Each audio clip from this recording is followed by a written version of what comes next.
બારડોલી નજીક બાબેન જીન સામે આવેલ બારડોલી સુગર ફેક્ટરી વિસ્તારમાં ફરી એકવાર માર્ગ અકસ્માત સર્જાયો। લેક સિટી બાબેનમાં રહેતી એક યુવતી બપોરે અંદાજે 4 વાગ્યે સ્કૂટર દ્વારા કામસર બારડોલી તરફ જઈ રહી હતી। તે દરમિયાન ફેક્ટરી ગેટમાંથી અચાનક બહાર નીકળતી સુગરના ટ્રક સાથે અથડામણ થતાં અકસ્માત સર્જાયો। અકસ્માતમાં યુવતીને મોડા હાથમાં ફ્રેક્ચર થતાં ગંભીર ઇજાઓ પહોંચી। તાત્કાલિક તેને હોસ્પિટલ ખસેડવામાં આવી।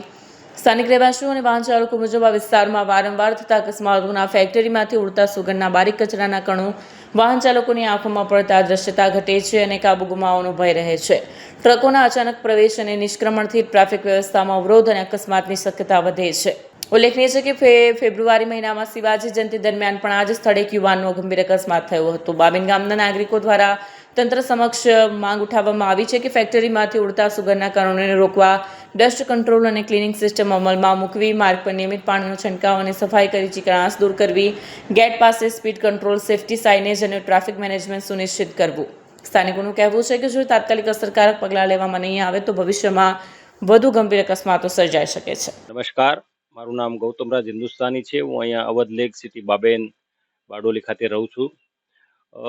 અહીંયા કાલની ઘટના મારી દીકરી નિષ્ઠા હિન્દુસ્તાની સાથે જે બની કે શુગર ફેક્ટરીની પાસે પસાર થઈ રહી હતી ત્યારે બપોરના 4 વાગ્યાની આસપાસ રેગ્યુલરલી શુગરના માંથી એક વેસ્ટેજ નાના સૂક્ષ્મ કણો ત્યાં ઉડતા હોય છે રોડ ઉપર, અને એમાં ઘણીવાર શુગરનું ચિકાસવાળું પણ દ્રવ્ય ત્યાં રોડ પર પડતું હોય છે। તો કાલે આ ઘટનામાં મારી દીકરીની આંખોમાં એ કણો પડતા એને દેખાતું બંધ થઈ ગયું અને એ અચાનક આ શુગરમાંથી નીકળતી ટ્રક સાથે એના સ્કૂટરનું અકસ્માત થયું।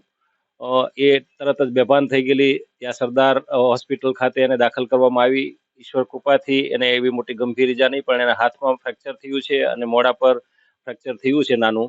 તો આ ઘટનાને લઈને એક પિતા તરીકે અને આ વિસ્તારના એક જાગૃત નાગરિક તરીકે મારે જે તે લગતા વળગતા તંત્રને અને બારડોલી શુગર ફેક્ટરીને ખાસ નમ્ર અપીલ છે કે આ વર્ષોથી આપણે આ લોકો બાબેનના લોકો હોય કે જાહેર રસ્તાને કારણે શુગર ફેક્ટરીમાંથી ઉડતું આ પોલ્યુશન વાળું જે કાંઈ બગાસનું કણો છે ઝીણા, એ લોકોના સેંકડો લોકો પસાર થાય છે એની આંખોમાં પડતા હોય છે અને નીચે ચિકાસને કારણે ગાડીઓ સ્લીપ થતી હોય છે અને એના અકસ્માતો વારંવાર થતા હોય છે। હમણાં તે શિવાજી જયંતિ પર પણ એક યુવાનનું કરુણ મૃત્યુ થયું અને આપણે જોઈએ છીએ કે આવી ઘટનાઓ વારંવાર બની રહી છે। તો તંત્રને અને શુગર ફેક્ટરીના મેનેજમેન્ટને મારી નમ્ર અપીલ છે કે આનું તાત્કાલિક ધોરણે કાંઈ એનો તપાસ કરીને એનો કંઈક ઉકેલ લેવામાં આવે, કારણ કે આ જાહેર લોકોના જીવનની સાથે યુવાનો હોય કે વૃદ્ધ હોય કે સવારમાં સ્કૂલના જતા વિદ્યાર્થીઓની જિંદગીને આપણે જોખમમાં મૂકી રહ્યા છે। તો આપણે સૌ જાગીને અને તંત્ર લાગતા વળગતા તંત્રએ, ભાઈ પોલીસ તંત્રએ ત્યાં શું ગોઠવવું જોઈએ, શુગરે શું એના પ્રોટેક્શનના નિયમોથી કામ કરવું જોઈએ, પોલ્યુશન બોર્ડે પણ એની તપાસ કરવી જોઈએ કે આ શું થઈ રહ્યું છે। આ બધું કરવાની ખાસ જરૂર છે।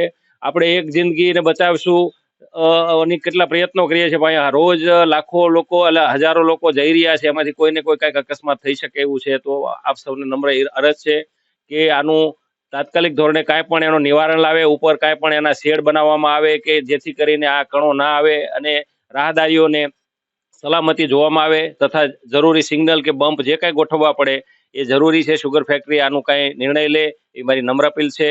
જય ભારત, જય હિન્દ। મારું નામ નિષ્ઠા હિન્દુસ્તાની છે। હું અવધ લેક સિટી બાબેનમાં રહું છું। હું ગઈકાલ સાંજે 4 વાગે કંઈક બદલ કામથી બારડોલી ગઈ હતી, પણ રસ્તા દરમિયાન શુગર ફેક્ટરીનું કચરું મારી આંખમાં ઉડ્યું અને એ જેમ જ ઉડ્યું તેમ મને દેખાતું બંધ થઈ ગયું અને એટલી જ વારમાં હું ટ્રકની અંદર એક્સિડન્ટ થઈ ગયો, મતલબ હું ટ્રકની અંદર આવી ગઈ હતી। એના લીધે મારા એક ઉપરના શોલ્ડર પર ક્રેક આવી છે અને બાકી અહીંયા થોડું સ્ક્રેચિંગ ને એ બધું થયું છે।